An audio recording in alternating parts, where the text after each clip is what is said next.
to move our Black communities forward. We think our children have to have the best. It's all about discipline. How are we going to discipline ourselves so that we're able to save, so that we're able to make good financial decisions? Recognizing that there's a road ahead if you manage the road in front of you. The decisions that you're going to be making today in your lives where it comes to money will affect you in the future. Discipline is one of the things that we often learn, sometimes by our environment, or sometimes we're forced to do it, and sometimes we don't learn it at all. Stores want to get us in and out and get our money, and that's it. It's a game, so you have to be really wise to the game. Do you know what it costs to run your home on a monthly basis? Land acknowledgement. As we gather together, we acknowledge the sacred land on which we reside. It has been a site of human activity for 15,000 years. This land is the territory of the Huron-Wendat and Petun First Nations, the Seneca, and most recently, the Mississaugas of the Credit River. The territory was the subject of Dish with One Spoon Wampum Belt Covenant, an agreement between the Iroquois Confederacy and Confederacy of the Ojibwe and allied nations to peaceably share and care for the resources around the Great Lakes. Today, this gathering place is still the home of many Indigenous people from across Turtle Island, and we are grateful to have the opportunity to work in the community on this territory. We are also mindful of broken covenants and the need to strive to make right with all our relations. Last but certainly not least, we acknowledge the people of African descent who were brought here against their own will or in search of a safe place to live their lives and raise their children. Reconnaissance des terres. En nous rassemblant, nous reconnaissons la terre sacrée sur laquelle nous résidons. C'est un site d'activité humaine depuis 15 000 ans. Cette terre est le territoire des Premières Nations Huron-Wendat et Petun, les Séniques et plus récemment les Mississaugas de la rivière Crédit. Le territoire était sujet de l'alliance de la ceinture Wampum plat avec cuillère, un accord entre la Confédération Iroquois et Confédération des Ojibwe et des nations alliées à partager et à prendre soin pacifiquement pour les ressources autour des Grands Lacs. Aujourd'hui, ce lieu de rassemblement est toujours le foyer de nombreux peuples autochtones de toute l'île de la Tortue et nous sommes reconnaissants d'avoir la possibilité de travailler dans la communauté sur ce territoire. Nous sommes également conscients des alliances brisées et de la nécessité de nous efforcer de guérir toutes nos relations. Dernier point, mais non le moindre, nous remercions les personnes d'ascendance africaine qui ont été amenées ici contre leur volonté ou à la recherche d'un endroit sûr où vivre leur vie et élever leurs enfants. This webinar provides illustrative information with respect to the subject matter covered and does not represent an official opinion or position of the Black Business and Professional Association.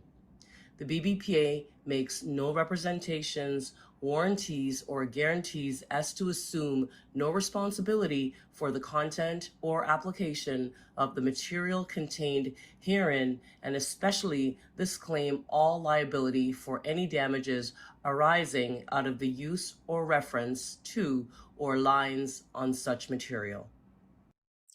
Wake up! It's a beautiful Saturday morning, and we are back here at Community Space. Every Saturday morning, speaking the language of the community, the financial literacy program that does it over and over and over. And this is like no other morning. It is a beautiful morning. Don't forget right now to tell a friend to join us right now here on Community Space. I don't think it's an exaggeration to say that financial literacy, economic empowerment, and wealth building is going to be the last leg of the civil rights movement. Because one step towards financial literacy takes you 2 steps towards personal empowerment. And that is the words of Russell Simmons, the mogul, the financial guru, obviously, in terms of building a legacy in terms in the music business. And we also have another financial guru with us this morning, none but the other Andre Smith. Good morning, Andre. How are you this morning? Good morning. Good morning. I'm doing fantastic. How about you? I'm so far so good. Again, it's a beautiful Saturday morning. The sun is shining here in Southern Ontario, so we couldn't ask for anything more, man. It's not too cold out yet, so I think we're seeing well, I would say the unfortunate results of global warming because, just up to yesterday, it was like 18 degrees. And I remember when I was a young man coming up and, November, you were wearing that winter jacket, earmuffs, and everything else that goes along with it. But it seems that the tides are turning here. Definitely. Yeah, Yes, definitely. Yeah. definitely so. So how was your week, my brother? It's been pretty good. Actually, I spent a lot of time like preparing for today. Like this is one of my favorite topics. So super looking forward to the discussion, What about you? Yeah, it was a busy week, just work and obviously all the things that we're doing here at the BBPA. We have had a I'm going on a brain freeze right now. We had a mentorship launch earlier on in the month, but also we just did a race and resilience training on Wednesday. So it was a really good event, and we encourage all of you who are potential mentors out there in terms of working with our Black youth to join the BBPA and also join the mentorship program to provide leadership and role modeling for our Black youth to make them as robust and as evolved as we can possibly do. So definitely, if you're interested in that, go to bbpa.org and look into the mentorship, and we're waiting for you. And we've got some people obviously on here with us in the Zoom room, and we'd love to see where you're joining us from this morning. Which part of the world are you joining us from? Please do chime into the chat, say good morning, and let us know where you're joining from. So what are we going to be speaking about today, Andre? Actually, before we even get into what we're going to speak today, we had an amazing session last week, and a lot of people were actually emailing and asking where they could see the sessions that we've done thus far, and obviously the session that we did last week. And the sessions will now be posted on the YouTube channel, and you'll be able to see sessions, including Andre Flip Floss, in terms of the knowledge that he's imparted and that he will definitely continue to share today. And on that note, Andre, what are we going to be speaking about today? Yeah, good stuff. So today we're actually going to talk briefly about different types of debt, and then we're going to take the discussion into how we can use good debt, how we can leverage good debt to build generational wealth. To your point earlier about building generational wealth. But I don't see people telling us where they're from. Like I see two people comment. Like one person said Vaughan and the other says Toronto. Like where's everybody from? Anyone from Caribbean or the US? Or are people still getting their coffee? Maybe people are still getting that. Early. All right. Again, it's not too late to tell a friend, folks. So we definitely want to see who's definitely with us, as they say, in the house. But also, to let people know across the world, wherever you come from, wherever you've had your beginnings, to let them know, because financial literacy is a language that we need to understand throughout our community, throughout our African diaspora. So come far, come near. There's always a room welcome here on Community Space. All right, definitely.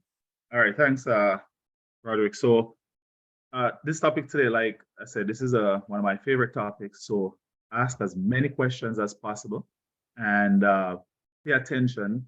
And, like what I will say after today, go look into the information and see how you can use it to your advantage. This is a strategy that I use myself and continue to use and continue to perfect it. One of the things I come to realize about like investing or financial literacy, it's like really once you pick a particular strategy and you stick to it, you pretty much become the master of it, right? And I'll give you some secrets into like what I've done and why I did what I do, etc. So for those joining for the first time, my name is Andre Smith again. from Jamaica. So big up all the other people, big up all the people from the Caribbean, big up everybody in Canada, big up everybody from around the world, you know. So today, you know, I want it to be chill, right? That's what Flip and Floss is about. It's about learning financial literacy in a fun, engaging, and chill way, right? So let's get into the discussion. I'm gonna skip through these informational slides, go right into the discussion. All right, so the objectives today, so we're gonna talk about some different types of debt, and we're gonna talk about leveraging, the benefits of leveraging, and the risk associated with leveraging, right? And I know, you know, part of the reason why I decided to start talking more about leveraging in our community is because a lot of people, when I talk to them, they are afraid of taking out debt. You'll hear people say, yo, I will never take a student loan because I don't want to be in debt. And so sometimes I see people, they don't pursue tertiary education for years because they don't want to be in debt. I've also seen situations where we're not investing or we're not using equity properly because we don't want to be in debt. And of course, I understand it's because of how we've used debt in the past, right? We you know, a lot of people, they rack up like high credit card debts and, you know, like payday loans, etc. And it creates a nightmare. But I want you today to like switch your focus and think about what debt looks like from an investor's perspective. And that's what we're going to talk about. That's essentially what leveraging is. And I'll give you a simplistic definition a little later on. So what are some of the types of debt? Right? So let's talk about this quickly. So we have three categories of debt. We have the good debt, right? The bad debt and the ugly debt. And I'll just get into what these are. What these are. So some good debts include mortgages, for example. So we're all familiar with, you know, taking out a mortgage to buy a property. Where, you know, some people might be familiar with HELOC, which is home equity line of credit. So that's essentially you borrowing against your property. So let's say you bought a house, right? And that house went up in value, or you paid off a significant portion of the mortgage. You'll have what is known as equity. You can then take a loan against the equity in the house, right? And that is known as a HELOC. And typically, a HELOC attracts a much lower rate. So I have my co-host in the background, by the way. I asked him if he wanted to go upstairs, and he said no, he wants to be here. So you're going to be hearing from both of us today. Another type of good debt, or what some would like to say, this one is arguable, but I tend to see student loan as a good debt, right? But student loan is an investment into your education. And if I never invested in my education, I wouldn't be here having this discussion. All right. So I tend to subscribe to the thinking that student loan is an example of a good debt. Now, bad debt on the other hand, so these are debts that do not increase value of your asset. So I didn't mention this part here, but good debt ultimately increases the value of your asset, right? And when you Google terms like how much does Jay-Z worth or Beyonce, their net worth, what they look at their assets minus their liability. So you'll see that asset is a very important consideration in terms of generational wealth, right? And what I said here is that good debt increases the value of your assets, whereas bad debt does not increase the value. So what are some examples here? We have credit cards, right? Credit cards are typically seen as bad debt because of the significant interest rate that it attracts. That's one component. The other reason is because we tend to use credit cards for consumer purchases. Of course, there are some people who are investors or business people, and when they're starting out, they would max their credit card to grow their business. In that case, that would be seen as a good type of debt, albeit a debt with a really high interest rate. But ultimately, you're expecting some type of return. But for most people, we use our credit card to purchase consumer goods. Let me comment in the chat, like how many people here have access to a credit card, and how many people actually use their credit card to invest versus use it for consumer goods? Just quickly in the chat, say whether or not you have a credit card and what do you typically use it for?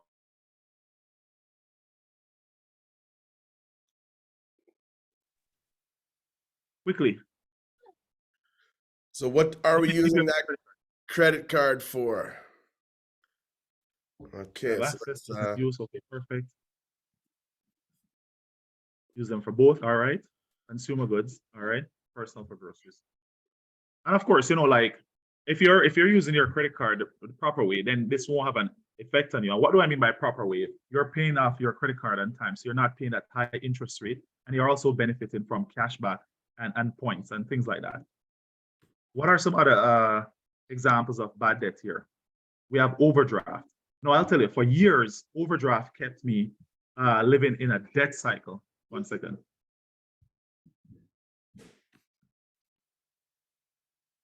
All right, my co-host was going off there. So overdraft, so as I was saying, this kept me in a debt cycle for a really long time. Oh, because I was making $1,200, but every single paycheck, I would overspend by $500 because I had this overdraft.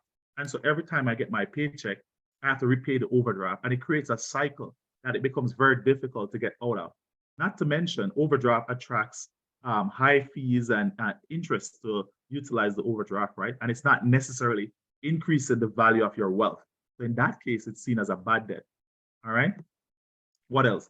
We have auto loan, right? So for most people, unless you're using the auto loan for the purposes of business, for most people, again, high interest rate. And you'll see, a lot of businesses that push leasing, right? Leasing a vehicle. I didn't know until recently, by the way.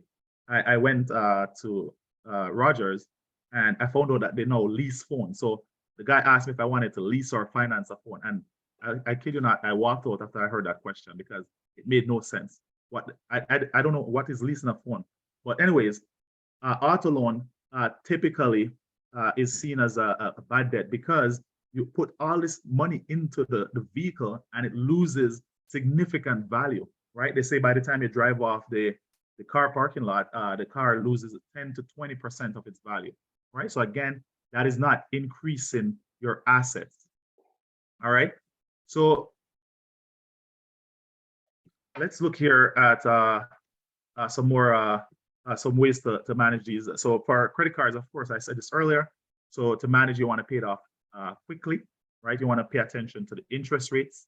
And of course, now we have more point or loyalty points type credit cards. So you can definitely capitalize on those as long as you're practicing good money management skills. All right. Now, what is the ugly debt, right? This ugly debt is one that even creates a deeper debt cycle or debt trap for a lot of people, right? But personally, unfortunately, I have never accessed payday loan before. I've never utilized it. I don't know the process of getting a payday loan. But what I would say is that I would discourage the use of a payday loan unless you absolutely have to.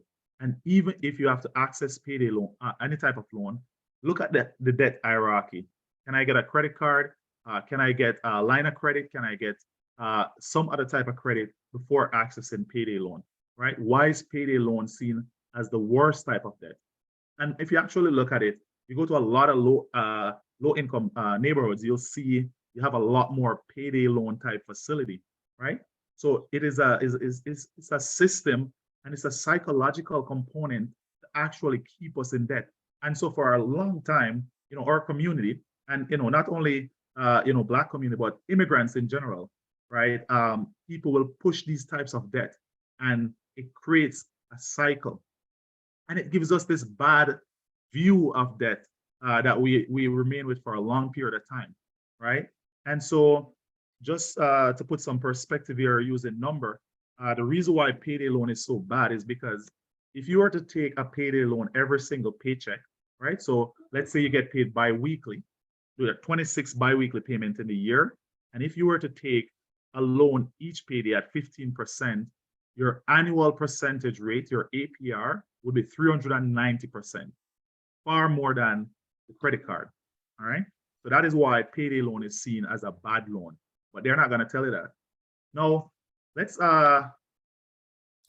before you go any further, Andre, could you just move the Zoom bar? It's in the middle of your screen. Oh, so yeah, sorry, my apologies. Yeah, no problems. Can I hide it altogether? Gracias. All right, people can see it better now? Yes, sir. I mean, it's at the bottom now, but it's better there now. All right, need to figure out how to hide it. All right. So let's look at leverage. And when I say leverage, just for clarity, I'm talking about borrowing money, right? Or simply put, borrowing money against some type of asset that you have, right? So before I get into what is the leveraging, let's talk about like what it is that is required to buy a property, right? And I want people to pay attention to this. It's no different than when you're in high school and you're thinking about going to university. What is the first thing you do? You look up the universities that you want to go to and you see what the requirements are and you work toward those requirements.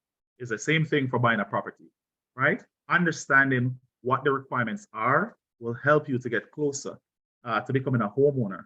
But not only that, you'll be able to set SMART goals, right? And SMART is an acronym for specific, measurable, attainable, realistic, and time-based goal, right? So it helps you to set SMART goals that you can work toward.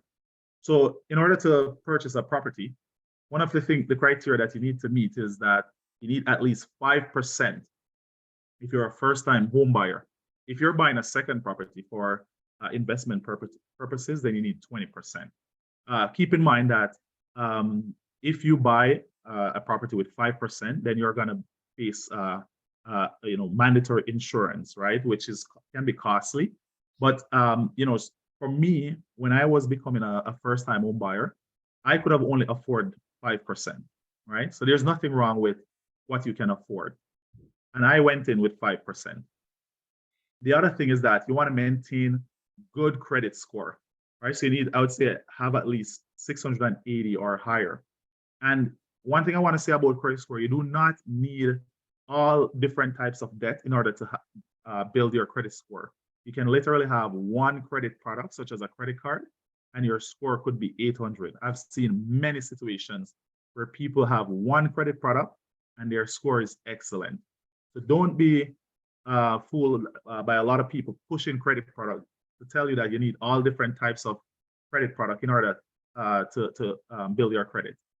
Proof of steady income is another one. And depending on the property value that you're trying to buy, that will determine how much income you'd need, right? But you need at least 6 months of employment history to be able to pre-qualify. The other thing that they look at is your debt to income ratio, right? So what does this mean? So if you're making, just one second.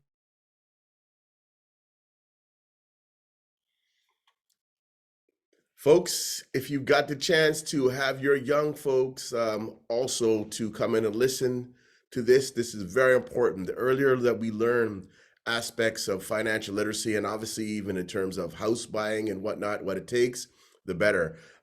Several of us learn it when we're adults, and I think the earlier that we have access to this information, it'll empower us and position us to start the journey of home ownership at an earlier age.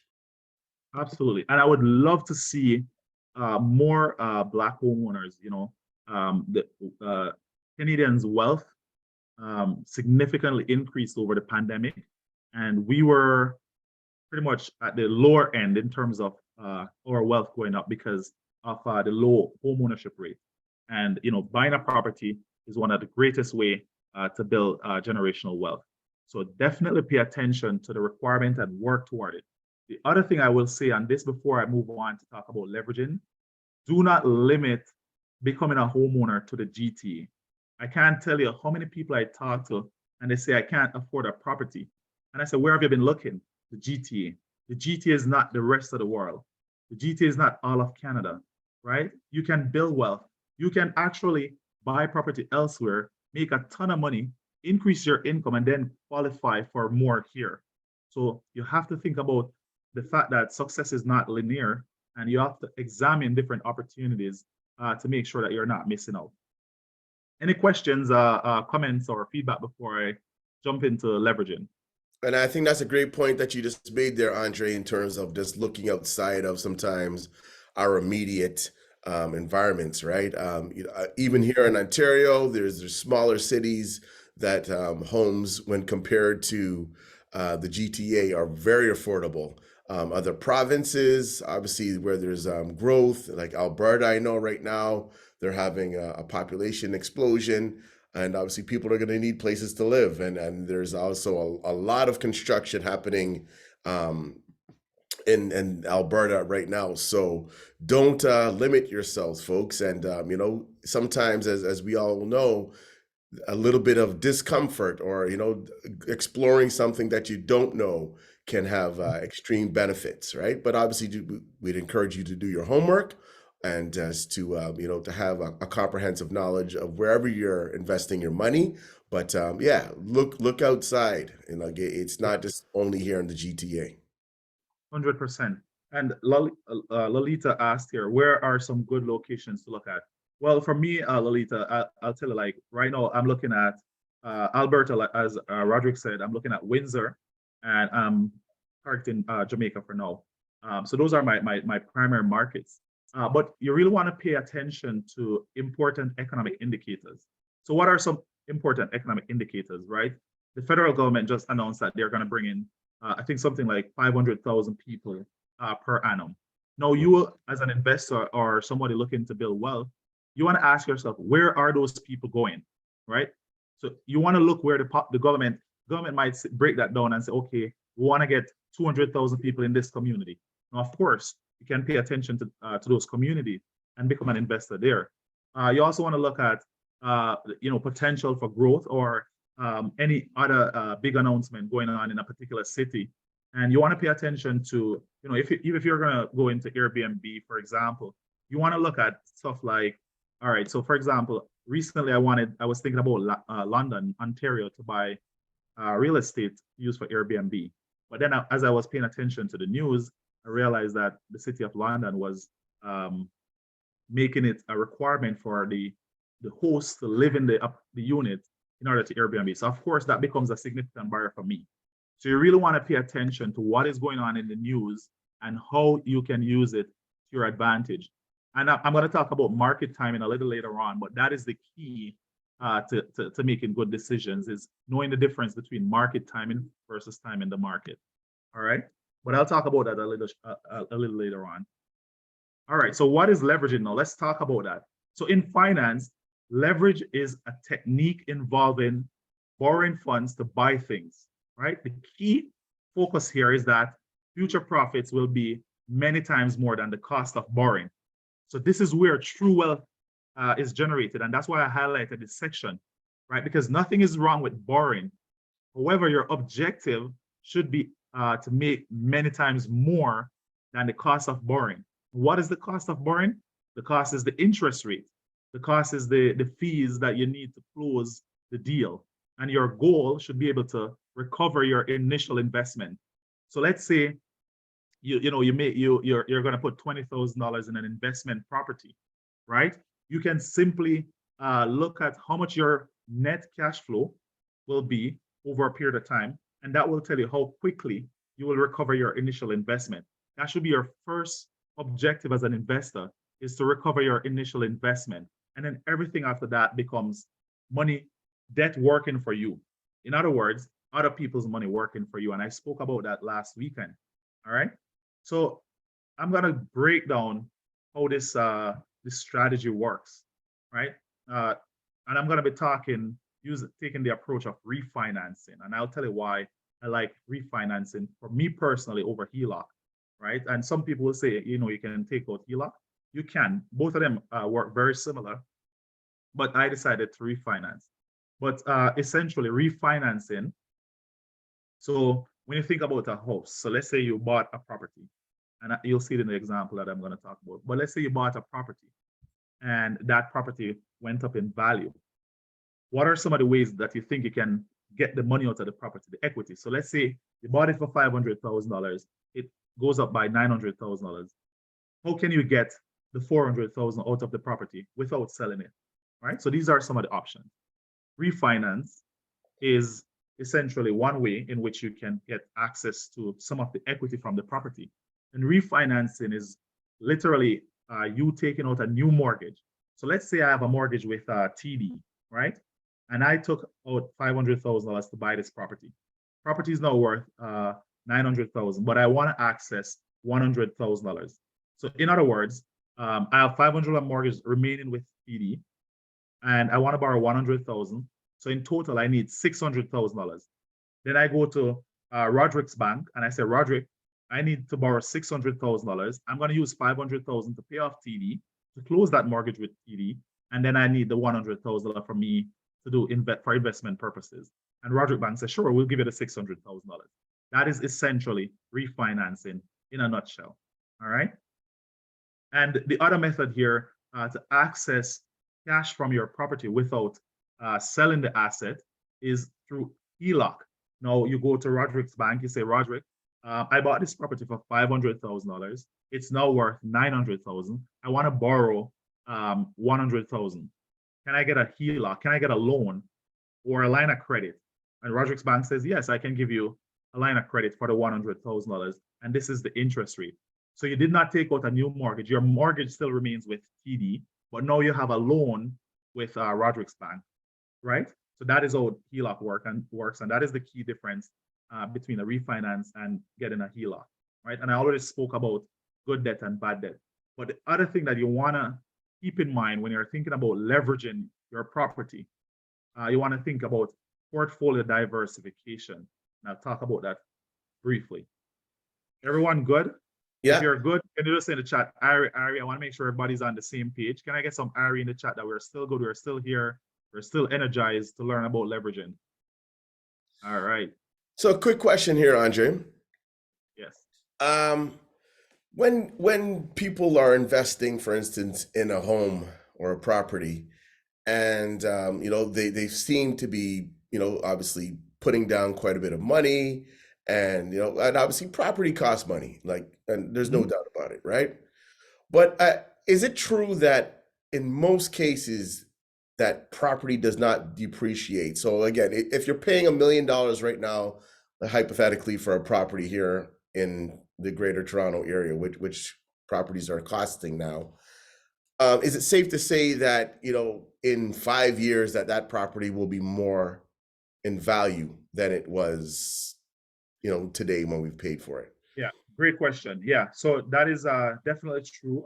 For the most part, properties tend to go up in value, right? You might have like the rare situation, and depending on the community or the country, you have to look at the factors that may potentially affect property value. So like crime, natural disaster, etc. So those might have an effect, but for the most part, you're right that the properties will go up in value.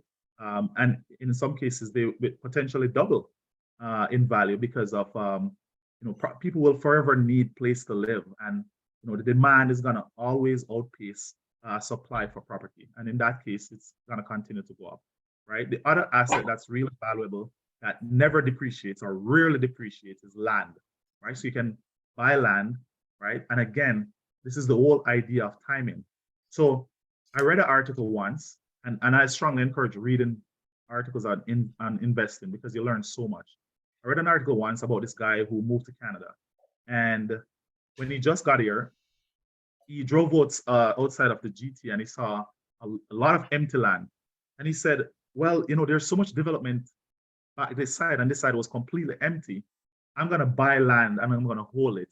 And let's say he bought the land for like $100,000. And then 10 years later, he was able to sell the land for over $30 million, right? Because of how the land value went up. So it's like always looking ahead and thinking ahead. But yes, to your point, Roderick, safe to say that it will go up in value. Absolutely. And I just love what you just talked about in terms of that exploration. As we know, the global population continues to grow. And, again, if you can estimate where you can see where there's already a mass amount of people, and you can just go outside of that and you can pretty much estimate that, in X amount of years, the growth is going to happen. You definitely will, not go wrong. And another indicator that I've read about is that where you can see gas stations and also Walmarts, and you sometimes can see where the Walmarts, even before they're erected, They'll have up their signs, home of the future Walmart, and there'll be nothing there. But you can guarantee, because they've done extensive research and Great point, inquiry Roderick. on where the population growth is going to occur, that you can pretty much bet your bottom dollar that there will be a substantial growth in population within that region. Yeah, that's a great point. So even if you don't know what to look for, you can actually look at the types of companies that would be going in the area. That's a great point, because they're going to be doing their research, to see, and they'll have access to information that you and I may not have access to, right? Yeah. So I see a question here in the chat. What is the difference in interest rate between refinancing and HELOC?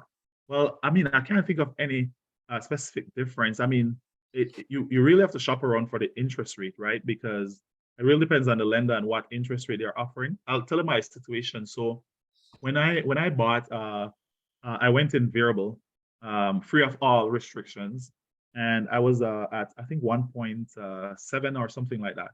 When I refinance, this is me. This has become my strategy. I do not do things because of everybody else, because that's what everybody else is doing. So I do it when no one else is doing it. So I went in, and I have a friend that works in a brokerage, and he said, TD has a really good promotion on interest rate, and they were offering variable rate for 1.2%. This was February this year, 1.2%. And I said, wow, that's a great rate. So of course I refinanced at the 1.2%, and I was saving like $500 each month. The other good thing that I love about TD and the mortgage that I got is that when the interest rate increases, your monthly payment does not change. Instead, they accrue the interest and they add it to your mortgage, right? So that helped me, because my monthly payment, it went down, but it never increased, even with these crazy increases. My rate now is about 4%, but if you actually look at variable rate now, it's about 6%, somewhere thereabout. So you always want to be an active manager. You always want to be shopping around for good interest rate, right? I'm not recommending, by the way, that you jump into a variable rate mortgage. You want to pay attention to the specific conditions and shop around consistently, and you have to see which one you can get a better rate on. But to say definitively that HELOC would give you a better rate over refinance, I don't think that would necessarily be the case. But here's something that I want to bring people's attention to, right? Because when I first moved to Canada, God bless my great aunt. So she's super funny, and but she was the one who taught me about equity. She's still here with us, and she taught me about equity, but she didn't fully understand equity. And I always tell the story, right? So she told me that she has equity in the house, and she would literally say it over and over. Yes, I have equity in the house. My house I bought it for this and it's worth this. But what does that even mean? And I'll ask a question now. Do you know what debt equity is? And have you ever taken it into account when you're making an investment decision? So quickly in the chat, do you know what debt equity is? Yes or no? Don't be bashful, folks. Let us know. Yep, let us know. We're not here to judge. We're all learning together. No, not yet. All right, Divine. I love that answer. Not yet. You're going to be learning about it today. No. All right. Yes, one yes. All right. So, all right. Before I tell you what debt equity is, let me ask. I'll give you an investment decision. All right. So here are two investment decisions. One, renovate the basement, and two, rent the basement. So let's say, hypothetically, let's say you refinance. Would you then take the money to renovate the basement if your basement needed to be renovated? Yes or no? Virginia says, yep. Bernadette, I don't know if that yep is toward the first question or this question. But let's say you refinance and you pull some cash from the property. Would you take it to renovate the basement? Yes? No? Both? All right. Some yes coming in. Would you invest at all, like in anything else other than the basement? All right. So to the point of debt equity, and this is the mistake that a lot of people make, and it's not necessarily a terrible mistake. It's not a end of the world mistake, because you still have an asset. But debt equity is, so let's say I have one property, right? I bought this property, and I put all my money into this. So this is the whole thing of like, you know, house rich, cash poor, and all the money in the one property. So now I refinance or I take out a HELOC and then I take it to renovate the basement. It is very true that that house will go up in value. Yes, it will, right? But the issue with debt equity is that it's not equity or value that you need at this moment, right? Unless you are renovating that basement to rent it out. In that case, it is no longer debt equity because it's generating a cash flow. If the purpose of your renovating your basement is just for your primary enjoyment, then you are contributing to what is known as debt equity because you're not expanding your investment beyond what it currently is. The reality is that house price will most likely, to Roderick's point earlier, continue to appreciate. You can literally not do any renovation to your basement and it will still go up. So what do you do with that money? Let's talk about that. Avoid debt equity. So this is just the breakdown of the example that I spoke about. So keep these numbers in mind. Assume you bought a house 5 years ago for $500,000, and it's now worth $900,000. Folks, take this in. Make sure you're taking this in. Bring the young ones around. And again, it's never too late to tell a friend to join us right now. This is some very important information. So we want to make sure that it doesn't just stay within this Zoom room. We want to make sure it's reverberated and spread throughout our community. So again, let people know that we're on here right now speaking about equity and specifically about debt equity at this point in time. 100%. All right. So refinancing. So your house is now up $400,000, right? So refinancing allows you to borrow 80% of the equity. So that is just a rule that the institutions have. They will lend you 80% of whatever equity is. The first time somebody explained this to me, it was the most complicated explanation. What they explained to me was that it's 80% of the loan to value ratio. That's what I heard the first time. And I was like, what? I couldn't fathom what they were talking about. But, you know, I've simplified it myself to say, whatever your equity is, it's 80% of it. Much more simpler. So using this example here, we bought for 500, it's now worth 9. We can borrow 80% of the 400,000 difference, so that's 320,000. All right. So you now have $320,000 cash. What do you do with it? This is how you grow wealth, right? This is how you're gonna let other people money work for you, and this is how you think like an investor. Here's the strategy, right? The strategy. Now that you have $320,000, what do you do? Do you spend or do you invest? That's a decision that you now have to make. Oftentimes, when I hear about the usage of equity, people will renovate their basement for their personal enjoyment. They will spend a lot of money to travel, to fix car, and to do all of these things. What happened? You go further in debt. And that is why people tend to have this bad perception of debt, because they've not been managing debt correctly. But if you were to take this $320,000, let's say you use a modest portion to renovate the basement, that's perfectly fine. But the bulk of it should be going toward acquiring more assets, right? So when you acquire more assets, what happened? Let's say you bought more properties. You can earn 2 streams of income from property. You can generate rent and you can earn capital gains. Capital gains is when the property value goes up. And again, sticking to the principle that I just mentioned earlier, that the GTA is not Canada and Canada is not the GTA. And Canada is also not the rest of the world. So you have to think about investment from a global perspective, right? Where else can I invest? In Canada, you need 20% the next time you're buying a property. Sorry, when you're buying your second property. That would probably eat a lot into your $300,000. Where else can I look? And this was my thinking when I decided to venture into acquiring properties in Jamaica. And I said, when I did my research, I realized that I only need 5 to 10%. It doesn't matter how many properties I need. And the second thing is that the overall cost of the property, they're way less than here. And so that formed the basis of my strategy in going to Jamaica. And that is how I've been able to acquire multiple properties within a period of time that's generating significant cash flow.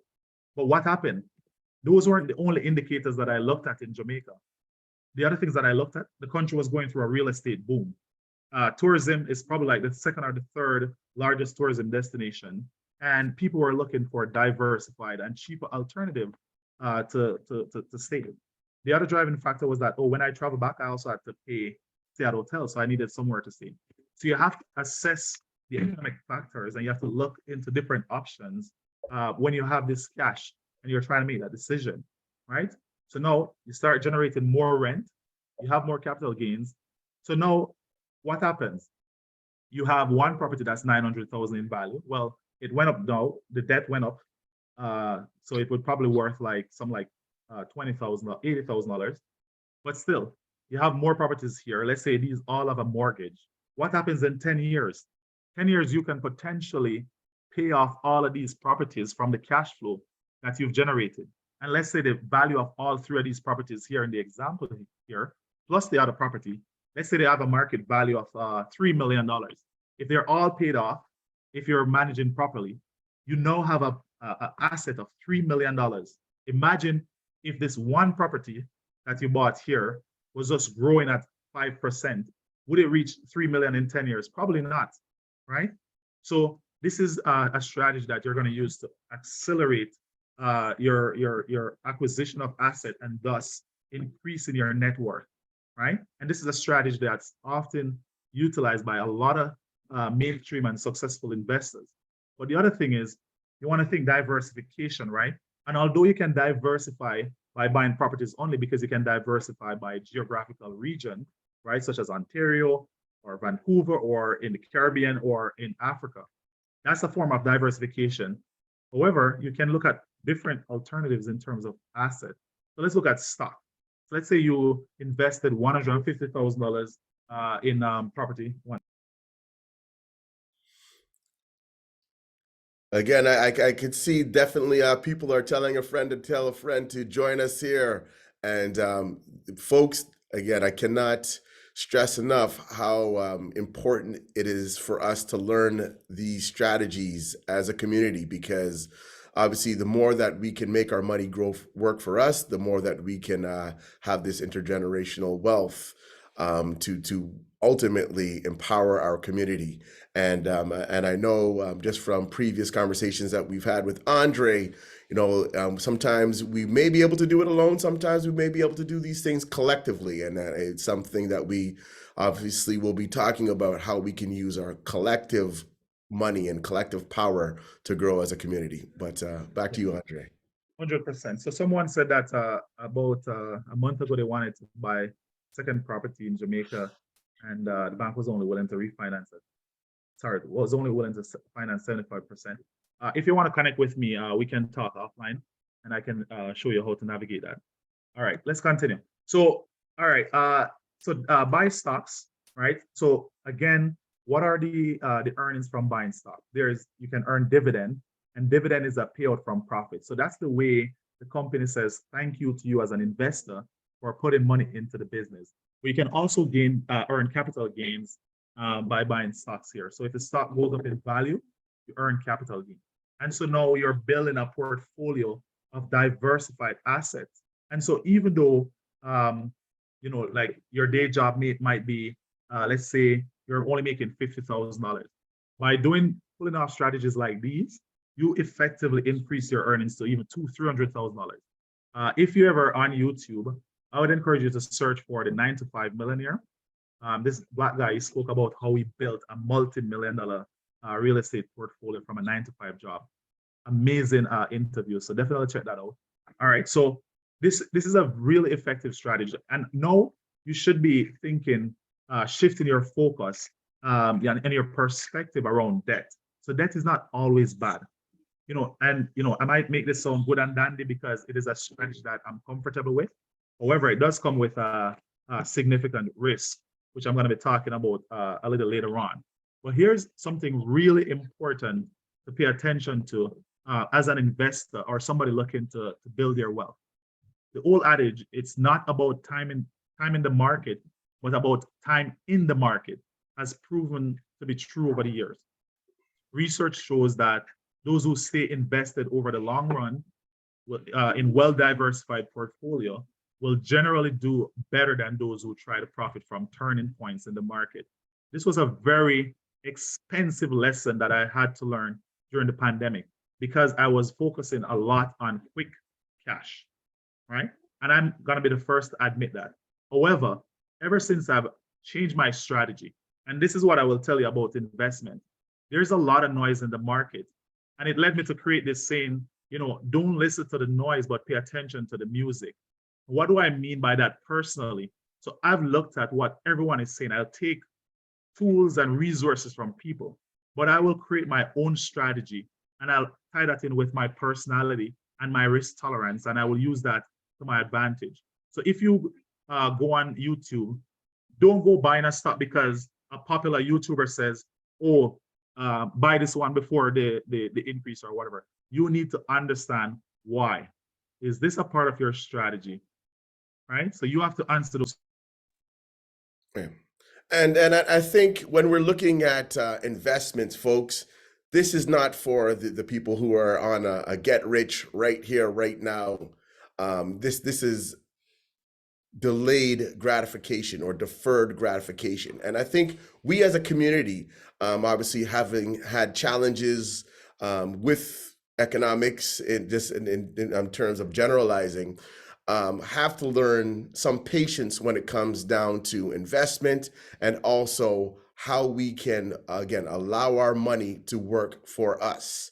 And I think when, like, for instance, right now within the stock market, a lot of stocks are diving right now. Like, it's been one of those times in history where some of the stocks that were used to performing very well have just done a nosedive. And as they always say, when stocks go down, that is the right time to buy because just like they drop, they will go back up. What goes down must go back up.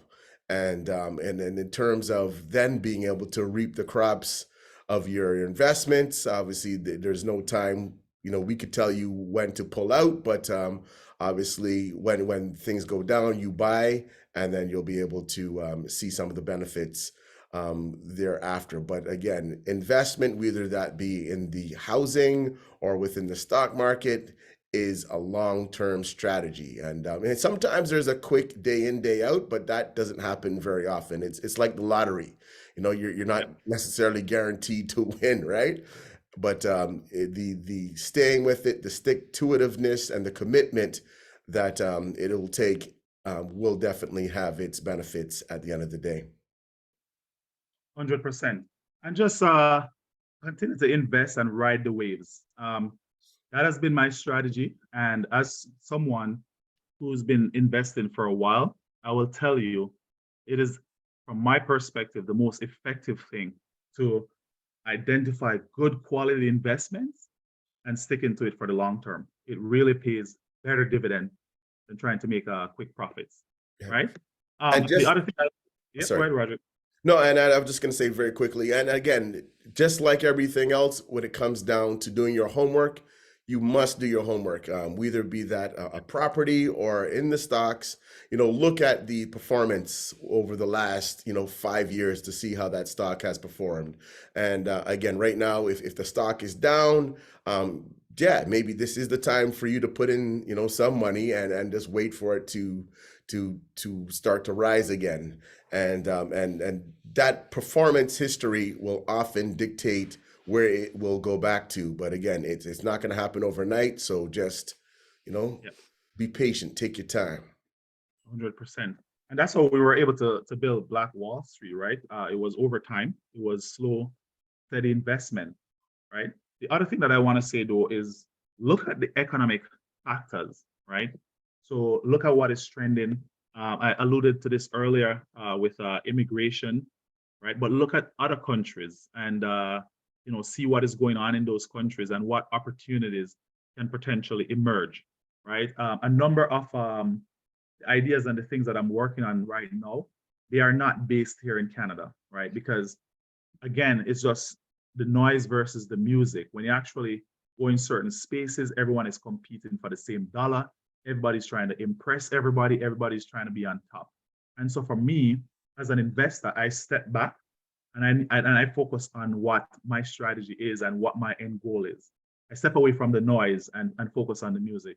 And so that's what I want people to take away from this overall strategy is what is your music, right? Ask yourself, what is your music, and see whether or not this strategy makes sense. Is it leveraging?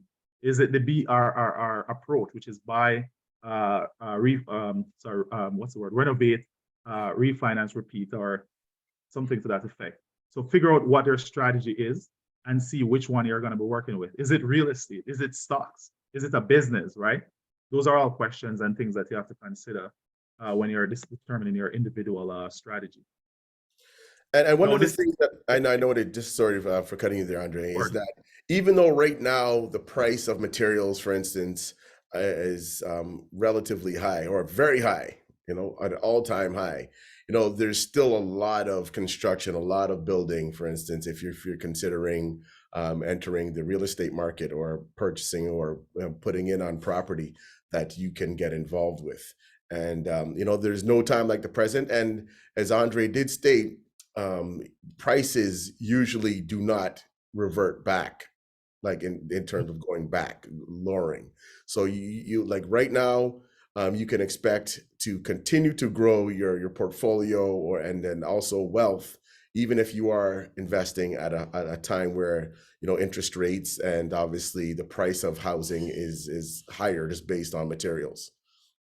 yes, definitely. I see a good friend of ours, Chris Campbell from the Carpenters Union, here with us, and just in terms of getting an idea of how that industry is growing right now in terms of construction. Chris, if you've got a second or two, could you tell us about a little bit about you know, all the growth that's happening within construction now, and obviously, you know, the Carpenters Union having an integral part of that growth in terms of the actual building. If you're available there, Chris.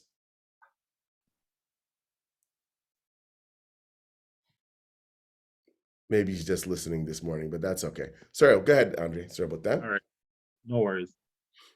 All right, so let's shift our attention now to debt to equity ratio. So I know earlier I mentioned debt to income ratio when you're qualifying for a property. So they are two different. Debt to equity is now you're asking yourself essentially, am I over leveraged? Am I taking on too much debt? Right. So you always want to pay attention to that if this is a strategy that you're going for. And what are typical signs that you know you're over leveraged is that okay, your debt outpaces your equity. That's probably the most obvious. Or you're struggling to meet your monthly obligations. And I will also admit that this is something that I've experienced more than once. The first time I experienced being over leveraged, and it wasn't necessarily because I didn't have the cash, it was because of what was happening with the cash. So when I was buying my third property, the cash was tied up in stocks that was not performing. And I would have had to take a significant loss in order to access the cash. So it delayed my project, almost put my project at risk because I never had accessible cash, right? So it could be that your cash is not accessible or you don't have the cash at all, right? So you want to pay attention to that. You want to make sure you have sufficient cash flow, right? And then the other thing is, you know, interest rates are significantly high, or you know, your net cash flow each month is moving from positive to negative, right? So those are some of the indicators and the things that you. Yes, definitely so. That we have to take consideration into when we're making any type of moves, and sometimes it's very hard to predict what's going to happen. But I think that's why we make a contingency plan on having you know, our money at hand, but also how much money that we can have just in case there is a problem, just in case there's an unexpected occurrence that we don't necessarily prepare for, that this contingency safe soft spot that we could land on just in case is there. It looks like we have a question from Paul. Good morning, Paul. I think my connection dropped just now. All right, so it's not a problem. It looks like we have a question from Paul. Yes. Paul, are you there? Paul, you there? Okay, we see your hand up. I guess if you can get back on there, Paul, you can ask your question. And if there's any other questions for Andre Smith, please do ask. We will take the time to make sure that we address your questions. Hello. Hey, good morning. Good morning. Yeah, I just want to ask if someone wants to go into the business of renting a property and to rent it out in order to earn, the best way to go about it. You're talking about long-term rental, like buying a property and getting. Yeah, long-time renter. Yeah. Yeah. Well, definitely what I would say is you actually want to look at what is going on with a lot of long-term tenants. Not saying that all long-term tenants are bad, but there's no like definitive way to start up. I think once you buy the property, you can convert it to a rental property. But there is a risk with like long-term tenants, and so you actually have professional tenants, and what they do is that they will appear to be good tenants for the first month or 3, and then they stop paying. So that is a risk that you might be responsible for the monthly payment. If you're actually trying to diversify that risk, one of the things you can do is try to get a unit that you can have 2 separate tenants or at least 3 separate tenants. So that way you're spreading the risk over a few tenants. But there's no structured way to start out. It's just a matter of acquiring your property. You get the standard Ontario leasing agreement, and then you could potentially use an agent to find suitable qualified tenants. But I definitely say do your due diligence where the tenants is concerned, because it takes a really long time to get a tenant evicted in Ontario. And that would also be in your lease. Obviously, there is within the Landlord-Tenant Act, ways to protect the tenant, but your lease also can dictate, how quickly you can take action in the event that something starts to go astray. Yeah. So I think with like any business decision or industry, you actually want to do a risk assessment to fully understand the risk associated. There is an article that I read recently where this guy, so he had 2 properties. So he was living in one. I believe he was living in one, and the other one he rented out. And a portion of the rent from the other property was paying off his mortgage in the one that he was staying. And the tenant decided to stop paying the rent. So now this guy was not able to pay the mortgage on either property, and he ended up in his vehicle actually, because he couldn't get the other tenant out because of the delays in actually getting a hearing for the landlord and tenant board, and so that delayed the process, and then he was left with over $30,000 in outstanding rent and mortgages. Right, so understanding the risk.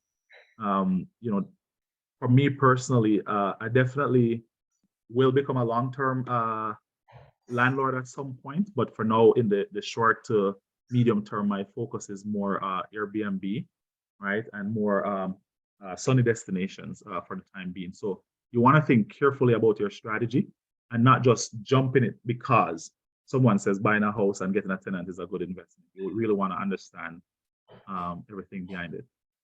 All right. I see Camille here says in the chat that REITs might be a safer option, real estate investment trust. So of course, if you are not able to, buy a property, you can go into REITs, which is a form. It works like a stock, but everybody pooling their resources, and once they make money, they share the payout from the profits, etc., depending on how much you invest into the REIT. So that's a good way to feel like you're part of a home ownership without actually owning a home and everything that comes with it. So that definitely is a safer option. And if you're if you're looking for a way to diversify your portfolio, you can look into REITs to minimize the risk there. But if your strategy is growth, so you want to accelerate the pace of the growth of your investments, you probably want to look into taking on slightly more risk. Not necessarily saying you're going to gamble, but you have to look into like things that will grow a little bit faster, right? So that's why that point about understanding your objectives. So what I would suggest for people here, maybe before the new year, because I personally don't believe in New Year's resolution. I would say write down maybe your top 5 objectives, and it could be pay off debt, buy a property, etc. So let's say write down your objectives, and then for each of those, come up with a plan as to how you're going to achieve it.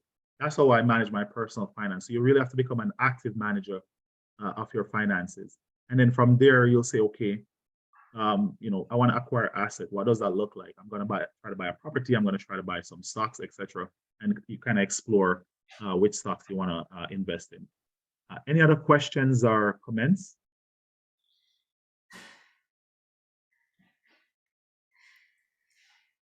All right. It looks like we're good to go. Good to go? Okay. Yeah. All right. And if you want to, I guess, put your presentation on presentation mode there. I think when it, there we go. Perfecto. All right. So what are the risks associated with this strategy? So these are the major risks. There might be other risks associated with leveraging, right? So for example, I mentioned becoming over levered, right? Which is a situation where you don't have enough cash to manage all the debt burden that you take on. And depending on what you pursue, short-term versus long-term, with long-term tenants, it's a lot more riskier than if you were pursuing short-term rentals, right? Because with long-term tenants, you have a relationship with that person over a longer period of time, and that person, like I say, may default on payments. That person may cause severe damages to the property. So there is definitely a lot more to consider. I mean, with short-term tenants, you might have similar risk as well, because people can host party, they can damage, they can cause fire. I mean, so there are risks on both sides. So you kind of have to do an assessment of both situation and to see what your risk tolerance is. For my properties, all my properties, I purchase both. I mean, it's not like I had a choice. It's mandatory in Jamaica, but I had to get perils insurance to protect the content, and I had to get life insurance on each property in the event that anything happens to me, that the mortgages will be covered. All right, but another risk here associated with this strategy is that losses could exceed the amount initially invested. What does that mean? So let's say you bought, you use leverage to buy a property, and you bought this property for $700,000, but the property went down in value, $600,000. Then you have a $100,000 loss to contend with. And this is something that I really want to highlight this, because it's very common. It's happening a lot now. So what was happening is that during the pandemic, housing prices were going up rapidly, right? And everyone didn't want to miss out. I'll tell you, like, as an investor, that is the worst way to make decision, is because you don't want to miss out. Anyways, a lot of people did not want to miss out. So people were just jumping in, and they were bidding at extremely high valuations for the property. But the one that brought on a lot of risk for a lot of people was the pre-construction industry. So in 2020, 2021, a lot of people entered pre-construction properties, right? So pre-construction is where you find a builder and you put down a certain sum of deposit, and you say, I want to get in early. So once the property is built, you will pay over the rest of the money, and you become an owner. So you're buying the pre-built property. But what happened is that house prices were going up rapidly. So even the pre-construction properties had high valuation. And there is one case, and I shared it in my investor group, that stood out to me, where this person, let's say they bought for $750,000. I'm just gonna make up some numbers. They bought it for they went in the pre-con for $750,000. And the property is expected to close. I think they entered in 2021, and the property was expected to close in 2023. So now it's coming close to the property being closed, and they're now going to the bank. So what's happening? What's happened? What's changed since they went in probably a year or two ago? So 2 years ago, interest rates were much, much lower, way lower than they are now, right? Interest rates to get a mortgage. What has changed as well? Because of the rapid increase in interest rates. So when government increase interest rate, their goal is to get people to borrow less. When people borrow less, they curb the demand. So what happens when demand goes down? Price goes down as well. So because people are not buying as much as they were a year or two ago, house prices started to decline. And so that person who entered the pre-construction property at $750,000, that property, I believe now, based on an assessment that they did, was worth something like $600,000. So they have a shortfall of $150,000 they're still liable to the builder for. Now, I mean, that is an unfortunate situation to be in, but you have to understand as an investor, again, you have to factor in the risk associated with your decision. Now, one of the biggest risks associated with buying a pre-con that closes in 3 to 4 years. Any thoughts around what would be the biggest risk with buying a property over a pre-con over such a long period of time? Any thoughts about what the risk would be? If you're buying the property, you're going in the pre-con today, it's going to complete in 4 years. What is the biggest risk with going in a pre-con that's going to close in 4 years? Can you just drop your answer in the chat? So I'm not looking for you're not wrong or right. I just want to see what people are thinking. Well, yeah, I mean, and I'll just jump in here. And I think, like, for instance, if you are in a job, you don't know exactly what that job could look like in, 3 or 4 years. The company may close down, or the boss may not like you, and you may get fired. There's no real actual guarantee, right? And in the chat, we've got a couple things here. Escalation, yeah, that's a big one. Developer canceling. Yeah. Closing price of the property changes. Yeah. Yeah, you're all correct. And I would put literally all of these in one bucket. And I would say there's a timing risk, because so many things can change over that period of time. And so you have to understand that risk. You cannot make the assumption, and this is the mistake that a lot of people make. So here's the premise that they start with. Houses will go up in value.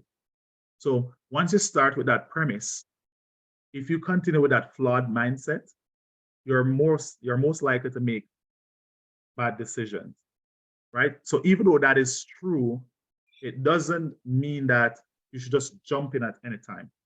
So now, as a prudent investor, what does this look like for me?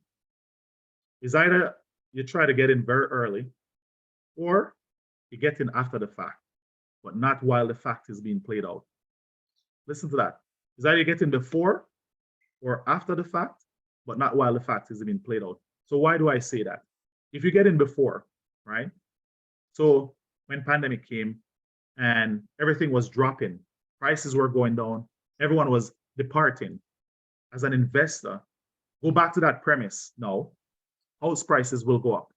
So you say to yourself, everyone is running and prices are dropping. If you stick to that premise and say house prices will go up, then you'll invest. They say, okay, no, it's a good time, because you're getting in when everything is low, right? If you try to go in while the fact is being played out, what you're gonna have? You're gonna have a lot of people in the market competing, and everyone is trying to get in before the opportunity passes. So what happens when demand outpaces supply? You have a situation where you're gonna have to overpay to get a piece of the bread, right? funny story about bread. I was talking to a friend of mine recently, and she said she went to this store in Jamaica, and she asked for a medium bread, and the person said you can only buy a bread by the pound. I've never heard that. If you're from Jamaica and you've ever heard of bread selling by the pound, I've never heard it. But anyways, remember the funny story as I talk about bread. But yeah, so you don't wanna get in when that's where the noise is happening. You wanna get in the music before or after. So what happens after the fact?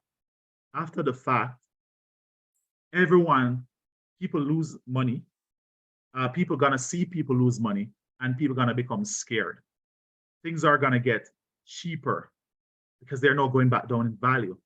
And as a prudent investor, you're gonna say, this is the good time to get in. Of course, you want to be very careful with that, but you're now thinking and looking for the opportune time to come in. And that is why Warren Buffett said, buy when people are fearful and sell when they're greedy, right? So really think about it from that perspective. And I mentioned the second risk here could potentially default on assets, right? So that you can't pay for them. If you don't have the cash flow, you're likely going to default on those assets, and you could lose depending on what the valuation is for the properties that you've acquired. Now, I want to thank the person who gave me this last week, that cash flow is queen. So I did update my deck. Before I had cash flow is king, but now I've changed it to say cash flow is queen. But this is a really important factor to consider when you're utilizing this strategy, leveraging, right? So if you're thinking about using debt to take on asset, it must be true. I'm not saying it should be true or if it is true. Yes, cash is king, cash flow is queen. Correct. I'm not saying it should be true. I'm saying it must be true. If you're taking on leverage, you want to make sure that you are generating some type of positive cash flow. That means that the income that you're bringing in from the asset that you use the debt to buy, the income must be more than all the monthly expenses associated with it. Now, once you do that, you've created a system where they call OPM, other people's money, right? So now you're using other people's money to do a couple of things. You're going to use other people's money to recover your initial investment. Remember I said earlier, when you invest in any type of asset, your first or one of your primary objectives should be to recover your initial investment. So if you put a down payment of $20,000 or $30,000, you should make sure that you understand how long it will take you to recover your initial investment. Why? Because if this asset fails, at least you get your money back, right? Mm-hmm. And that is one of the best way to go about this. Once you get your money back, what starts to happen? Every dollar earned from that point going forward is you're using the borrowed money and somebody paying for the borrowed money, and they're also putting money in your pocket. And your dollar is already back in your pocket. What better way there is to earn? And this is what I truly believe the principle of working smart is, and not hard, right? So with that said, we have 11 minutes. I'm going to take some questions here. But what I'll say before I go to the questions section, you definitely want to rethink the way you think about debt. Definitely want to rethink your perspective on investment. And then, as I said, you want to figure out what your music is. Of course, it's okay to learn from people and to take tips and tricks. I've done that. But I fit those tips and those tricks and those strategy in my overall way of doing things. And I like to look in places where people are not looking. Like, for example, when I decided to look to Jamaica, there were very few people there. Now there's a lot of people in Jamaica. And what do? I start offering property management services because they're now invested. They're going to need somebody to manage their property. So you always want to look one step ahead of everyone. All right. So turn to the question segments now. So you have a question here. Raise your virtual hand. Yeah. And I think that's brilliant what you just said there, Andre.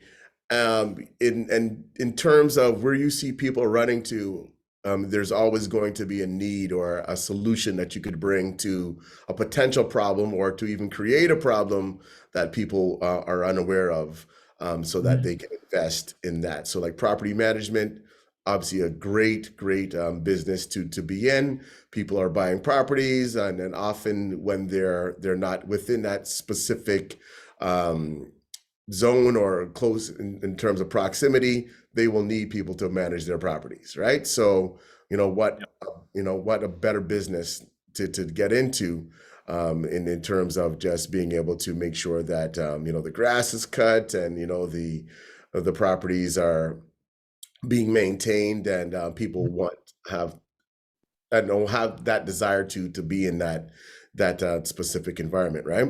So yeah, great example. All right, so let's look and see if there's any questions here.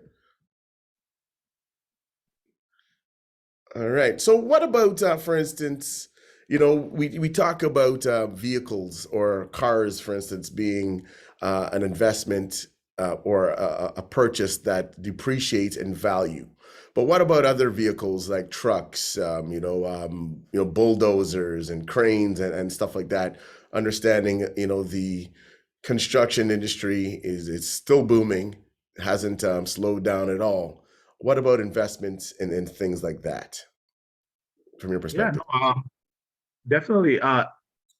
Again, and I'm glad you brought up the trucks, because what was happening with supply chain. A lot of people went out of business because there were a ton of issues with supply chain. So now that supply is picking up, of course, we're going to need truck drivers. We're going to need trucks, right? So you always want to think, back to Roderick's point, is like, what is the problem and what solution? So it is always important to look, assess what is going on with the industry before you make a move.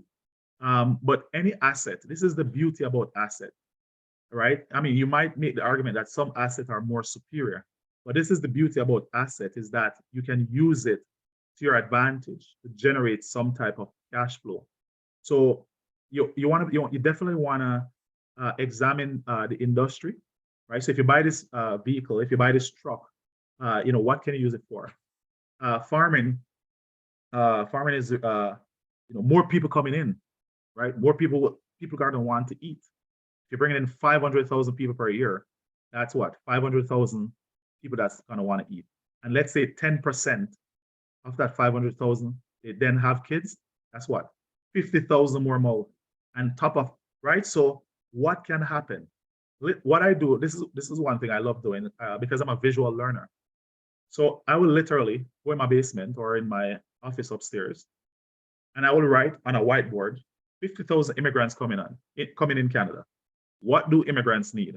They need clothes, they need shoes, they need this, and that's how I ideate my business solutions, right? And so that ideation phase is a really good way to figure out like what to invest in, and irrespective of the asset.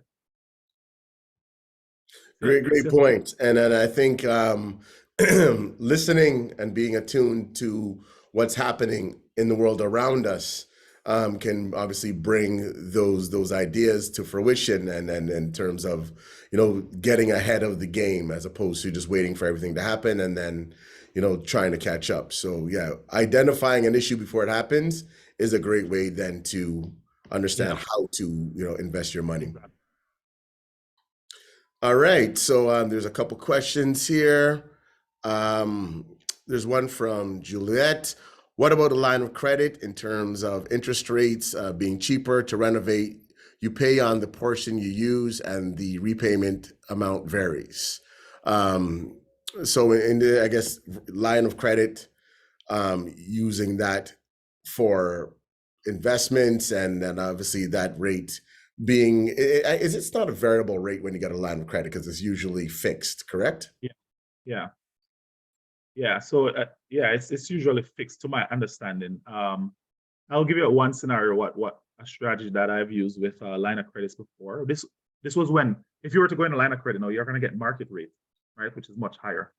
But one strategy that I used when interest rate was low, so I had a line of credit that I got from CIBC. It was a student line of credit. It's still pretty low, thankfully. I think my interest rate on it is like 2%. And I literally took the full amount of the line of credit and I bought stocks in Enbridge that was paying dividend of like almost 7%. So effectively, I was earning the money that I was earning from the dividend was paying off back my line of credit while putting money in my pocket, right? So that's the power of using debt. So like right now though, like it's really it's not a good way. That strategy probably won't be as effective now because interest rates are much higher. Like I went to the bank the other day to look at a line of credit and they were offering something like 11 or 12%. It's really hard to get a consistent return of 12% in the stock market. So I would not encourage that right now in terms of using debt to buy stocks. In terms of buying properties, again, timing is going to be very important. It's really based on your personal situation, what you can afford, and it really depends on what you're going to be using the property for.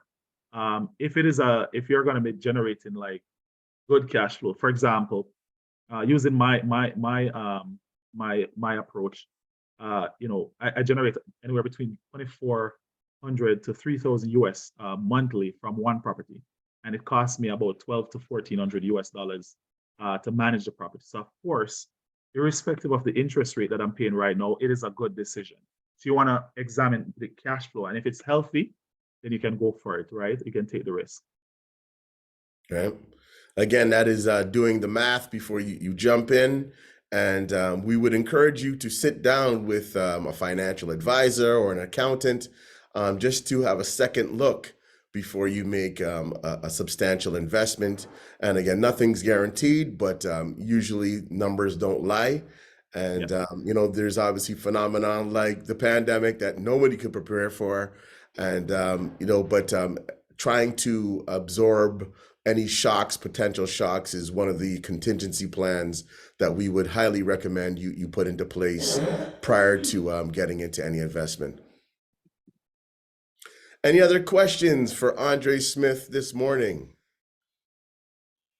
And if you could raise your hand or just come on and then ask the question, it would be greatly appreciated.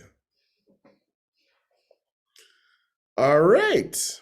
It doesn't look like, I know there was a lot of information this morning, and hopefully, again, people are not just listening, but putting it down and writing it or, documenting it. And again, all of this information will be available on the BBPA YouTube channel so that you could go back and listen to Andre and the information that he's imparted to us. And again, we always encourage you not to keep it to yourself. We definitely need to reverberate and, as I say, make it rain across the African, diaspora, in the sense of having this information readily available to those who weren't able to make it with us this morning, but also those people who are on the come up and could benefit from learning strategies and understanding how money works and how money can work for you.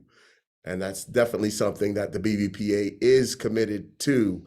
For the last 40, going on 41 years, the BBPA has been in the community, working right across from Halifax to Vancouver, and it's showing people how to make their money work. And good morning. I think we have a question or a comment from Bernadette. Good morning, Bernadette.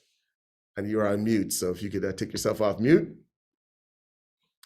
Good morning. No, I was just giving a hands up when you said Halifax. Okay, all right. Halifax is in the house. Support. 100%. 100%. Thank you so much. Excellent presentation, Andre. And we have, you guys came from Ontario and bought a lot of our land when the pandemic was on. So we have good prices up here also. Absolutely. Yeah. And I was looking into Halifax during the pandemic, and I saw the prices. Yeah. It was crazy. And as you know, Halifax has got quite a few renowned universities and colleges, and anywhere that there is colleges or post-secondary education institutions, and you can almost bet that there's going to be potential for real estate investment, because the students are going to come, and the world population is not declining. It is growing, folks. So people are coming across the world to Canada, and then also other places where post-secondary education is offered. And you can definitely guarantee that there will be people coming, and they'll need places to live, and obviously just any services that go along with those spaces for people to live in. So do your homework, and we were obviously here to help and support you in doing so.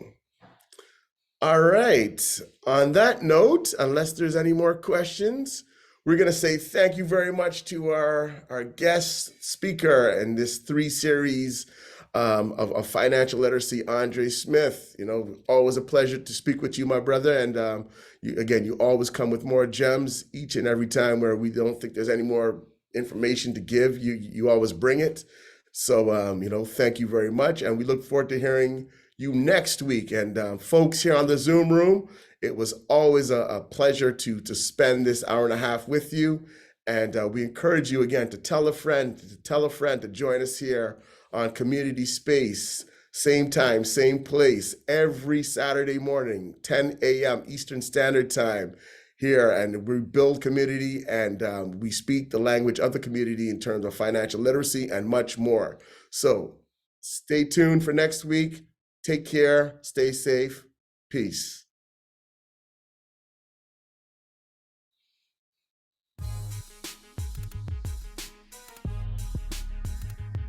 Community Spaces, the financial literacy program that speaks and reaches the community. Are we going to be in a better place, or are we going to be still, quote unquote, behind the 8 ball?